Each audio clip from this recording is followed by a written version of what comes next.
Good evening, everybody, and welcome to the meeting of Melton Mowbray Council's Cabinet. Excuse me. Where's she gone?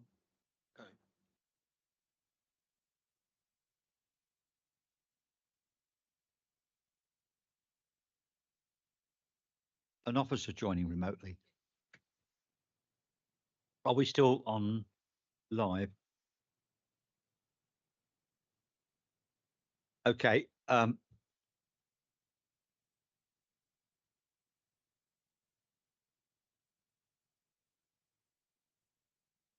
Apologies for absence. I believe there are none. Minutes for the last meeting. Is it your wish that I sign them as a correct record? Proposer?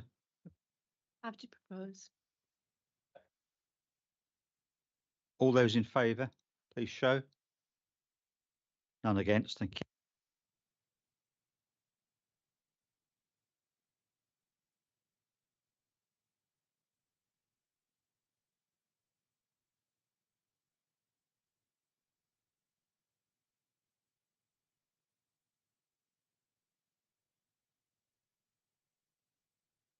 In relation to the asset development plan, I have a pecuniary interest as I manage a charity that is within one of the properties that are being discussed.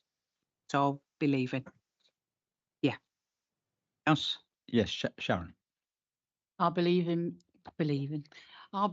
because I work for that charity. Thank you. So that's a pecuniary interest. Yeah.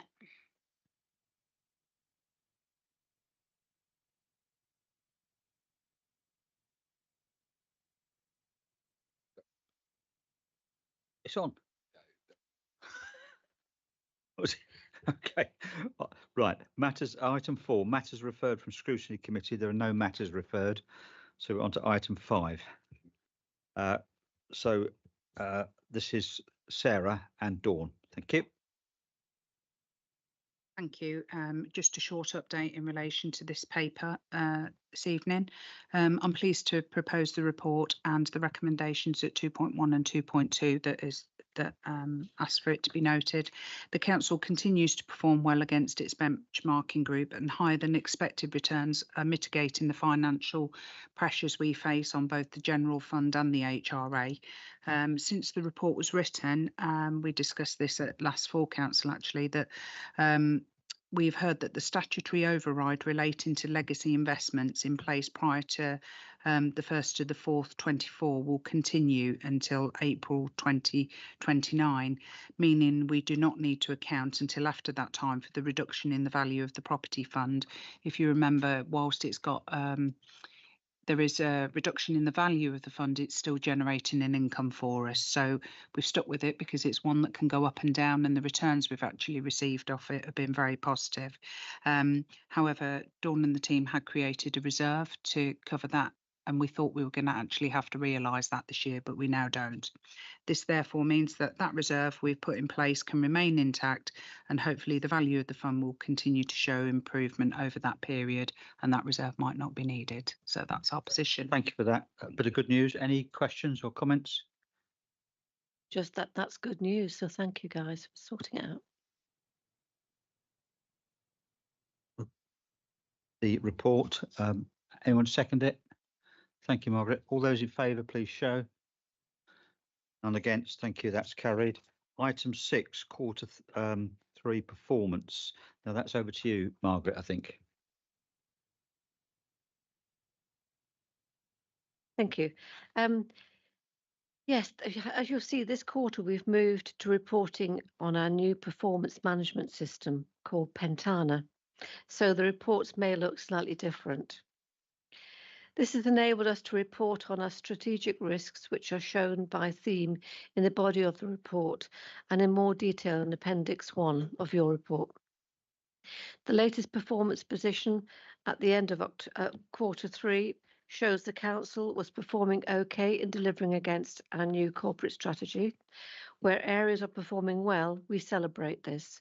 Those areas include housing benefit claims processed within 5 working days of all information received, continues to perform very well and has improved on the performance of Q1 of 94% overall.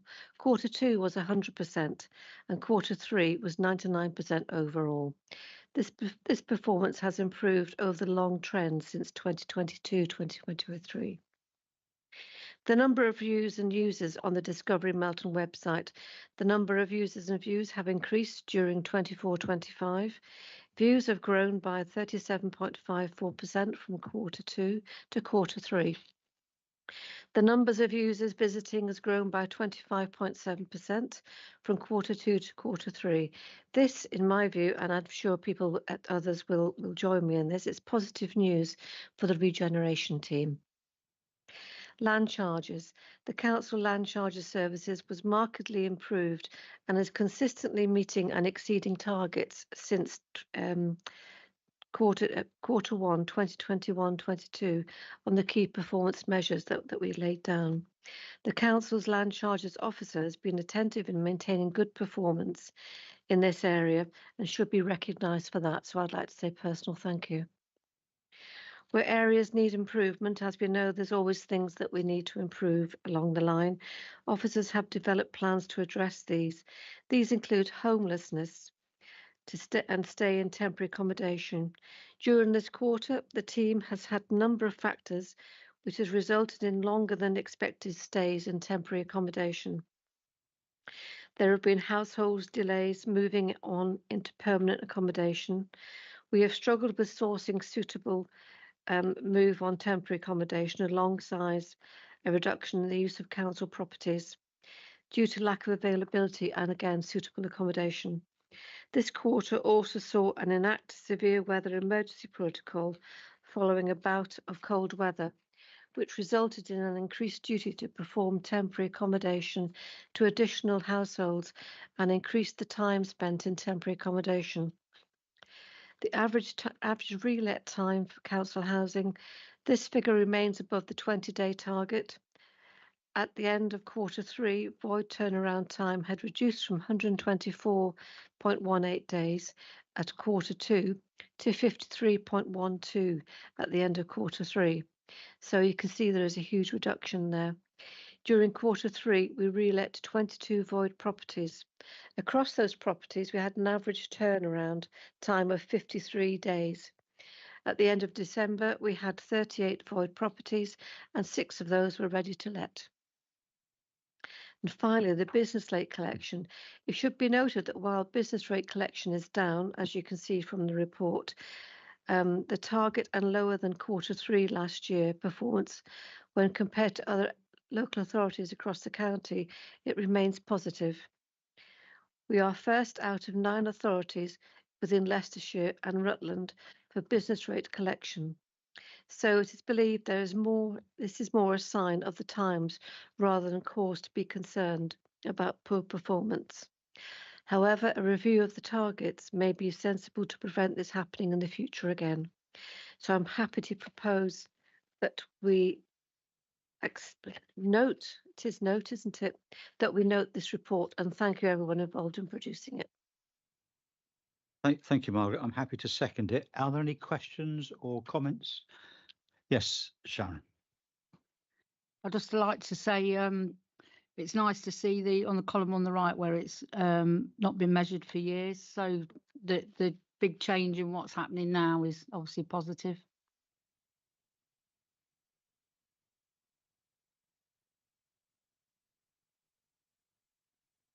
Thank you. So we'll go to the vote. All those in favour of the recommendation to note the report? None against. Thank you. That's carried. So I'm moving item 7 to below item 9 this evening. So we now move on to item 8, which is UKSPF. I'm not going to add any more comments except that, of course, Sharon can second the recommendations because the report encompasses UKSPF and inward investment, which is a bit of a good news story. I call your attention to Appendix A, in the body of the report. I noticed that there's a figure of 130 million against the distributor road. That figure might need to be checked in the light of recent pieces of information that are coming out about the value of that particular project, but it substantially it's the same. I noticed that under the new UK SPF rules, we are required to map our activities against the various mission statements from central government, and so that's been a useful exercise, and it does highlight why some of the UK SPF areas of expenditure may be within scope or without of scope. So that's been a very useful exercise. But I think the imaginative work that's gone on in the team to utilise as much as we can in a thoughtful and meaningful way these funds has been really welcome. And of course, all the areas of proposed expenditure have been rehearsed in our budget proposals, so there's no changes from that. If there's any questions or further comments, happy to take them. Yes, Sharon. So it's really positive for the farmers with the farmers' health checks that we're going to keep in, because when we met them, that was one of their worries, that won't be continued. So that's really positive for our farmers, and the planning enforcement / compliance will be good news for residents to make sure that, you know, on building, that things are complied with. So that's another positive for the residents. The sort of the unsung successes, because it's not visible, because of its nature, it's concerned with individuals and who are benefiting from it, and it's regarded as an exemplar for other people around the country. So that's a really good piece of use of this money. I'm delighted with that. Any other questions or comments? Yes, Sarah. I just think for residents watching, we often get criticised for focusing on Melton Town. So I'm really pleased to see the continued investment in the rural food hubs. So recognising that poverty occurs across the whole of the district, and seeing how the food hubs have developed to be a support network for other things. So I know that in terms of the household fund, it's been used as a distribution route and a means of residents being able to access information about that fund going forward. So, and I think really seeing the villages take ownership of that as a source for future is really good. If I may add, we saw evidence of that at the evening we held for volunteers, and I was delighted to sit with a group of ladies from Bottisford who told me how enthusiastic they were about it, and everyone was bubbling with the fact that what we're doing in the villages with our staff is engendering other interests, as you point out, in the whole spectrum of help for people. It's not just the immediate bit of food, it's the fact that people are coming together. So I think, again, that's something we didn't quite expect, we hoped for, but it's a big success. And again, it emphasises the fact that we're not just Melton Town based and focused, but we're looking out to the whole community. Anybody else?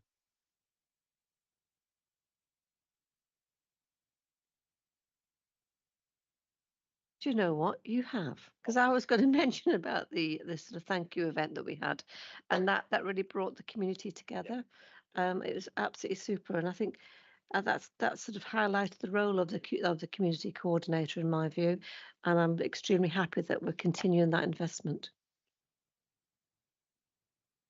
Okay. Well, I've moved the all the recommendations. If somebody likes to second it, that'd be helpful. So Sharon seconded it. Shall we move to a vote? All those in favour, please show. Thank you. So that's carried unanimously. Right. So now we're on to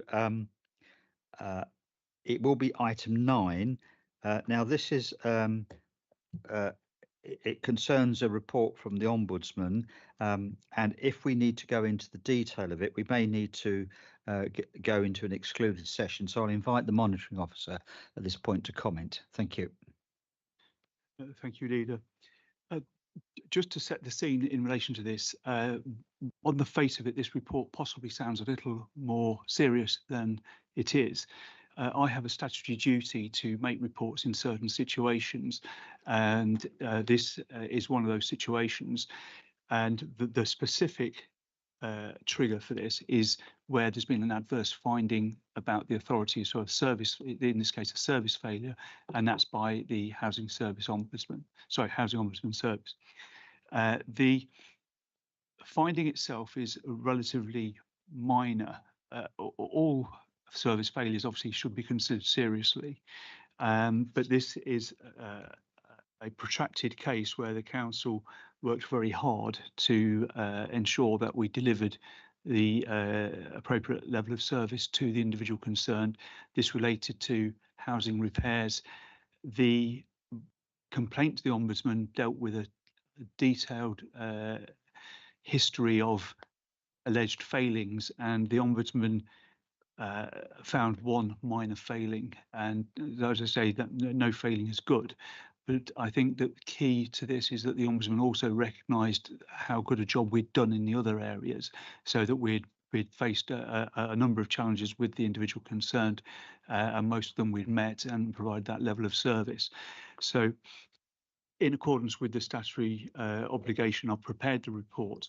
I have to consult with the head of paid service and the Section 151 officer. That's the law. It just says I must speak with them or consult with them before preparing the report. So obviously they can have any input if appropriate. But of course, because this relates to the housing service, I've also consulted with the Deputy Chief Executive, and the view that we have formed is that this is a very unfortunate failure. The Ombudsman has recommended an apology, which has been given. There is also a very small level of financial compensation to the individual. We take all these matters seriously, but we've not found any systematic issue here. This is an isolated case, and I think that there's evidence of hard work that's gone into the repairs service and housing service generally, and many of the members of the cabinet will be involved in that in some way, such as through the Landlord Assurance Board. So this is an unfortunate anomaly. There is nothing that, as officers, we can see needs to be addressed immediately. However, since the objective of this reporting process is to bring it to the attention of members at the correct level, it's equally important that members consider any matters that they think need attention, and whether there's any steps we could take to address this.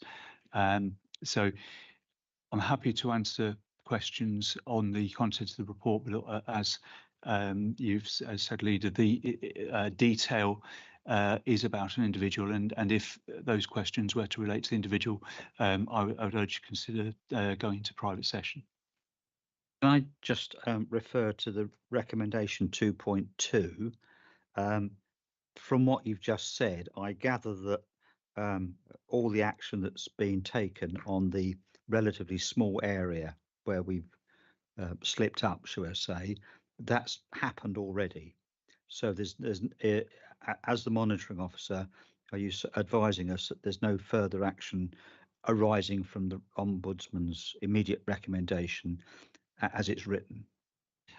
No, if you look at it in two different parts. One is that the actual repairs, the issues themselves, they were addressed long before this matter even reached the Ombudsman.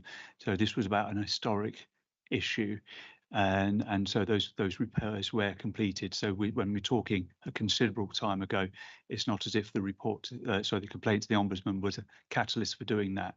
We had already complied, and in terms of the apology and the small level of financial compensation, they were paid within a very short time of the report being received by the council, and I think I'll have to refer to the relevant paragraph, but there are steps of mitigation that we refer to at the conclusion of the report, and that includes the appointment of the senior voids and repair surveyor, who part of their role is to ensure that individual cases are dealt with properly and will oversee more complex cases. So the mechanism is all in place, and say that step was taken some time back as well. So there is nothing of immediate concern that we can see in relation to this or similar cases. Yes, Pat.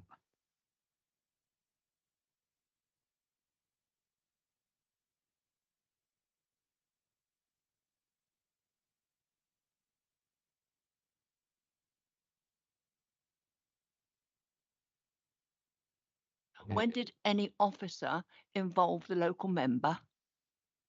Because I know if I had all this going on and I'm sure other councillors feel the same, they would like to know and engage with those people.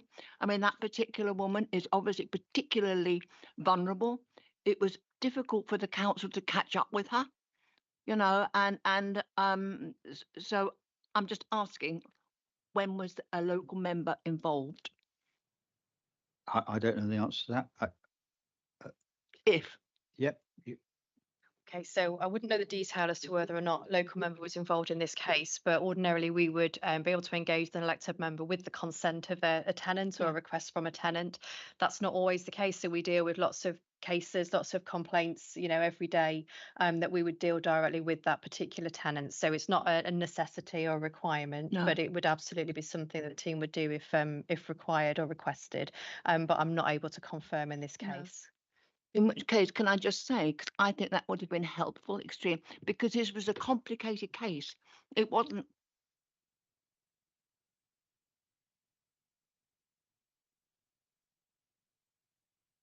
As a matter of principle, you're saying that providing the individual involved is happy, could you just switch off? Oh, sorry. Yeah, providing the individual involved is content, the local member should be informed that it's occurring. That's the general point of principle. So I think we could probably take that forward and discuss that at a later date. All right, but I think that's a useful point. Do you want to come back? That will be really helpful. I mean, if other members sort of agree with that, but I think it would be useful, you know, because well, because I do. And the other thing I want to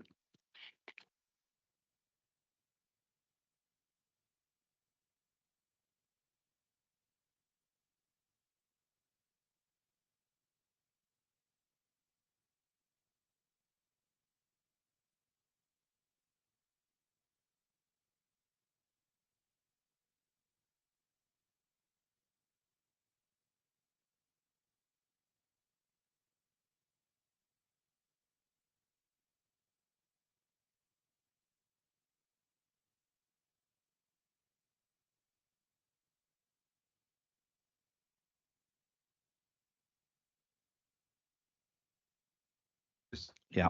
On advice, it's appropriate if you wish to discuss the case to go into private session. So you would need to read the Yes. the dispensation. Yeah. So for the benefit of any members of the public who are watching, if we have to discuss the details of an actual case where a member of the public's name is mentioned or any other related material, we are obliged by law to go into a private session and not to.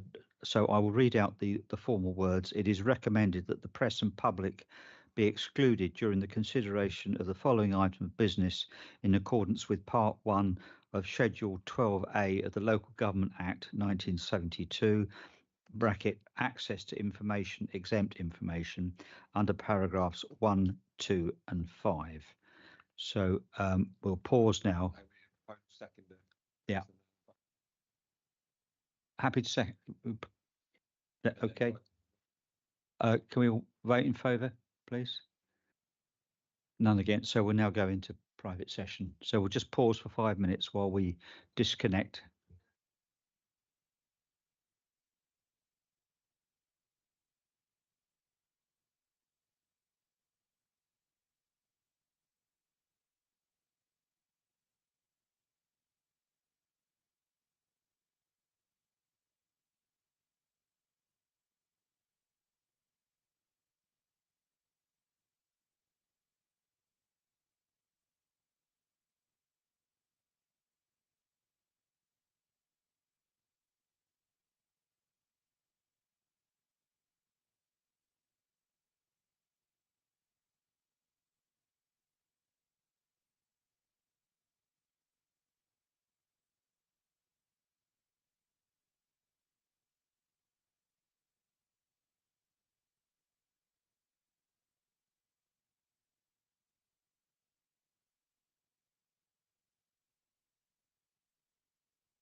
If you could- Thank you. So we're still on agenda item 9, and we're moving to the point at which we move and either vote for or against the recommendations. So I will. Oh, Pat, you're moving them, are you? Thank you. I'll be happy to second it then. All those in favour, please show. None against, so that's carried. Thank you very much. So we now move on to item 7, which is the point at which 2 colleagues have declared an interest. So they're going to recuse themselves.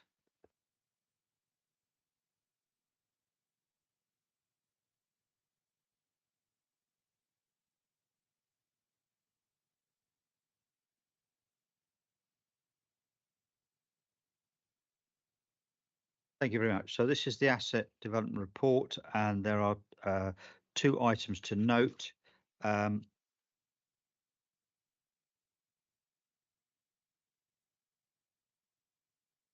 was going to say something on this. Oh yes, if you turn to paragraph 9, financial implications.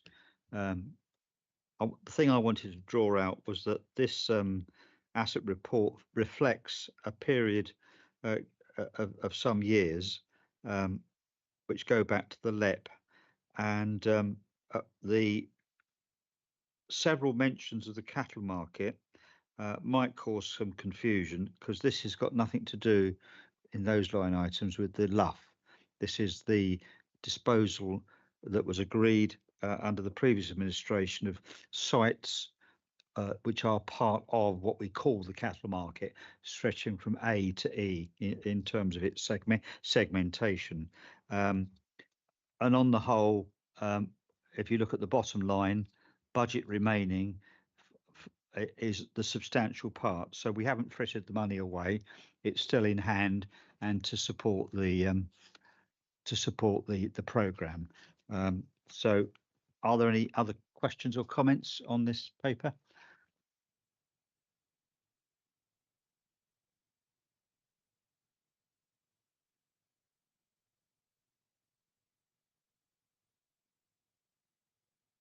Delighted with that.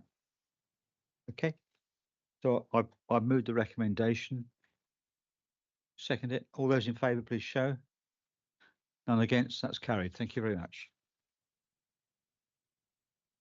I declare the meeting closed.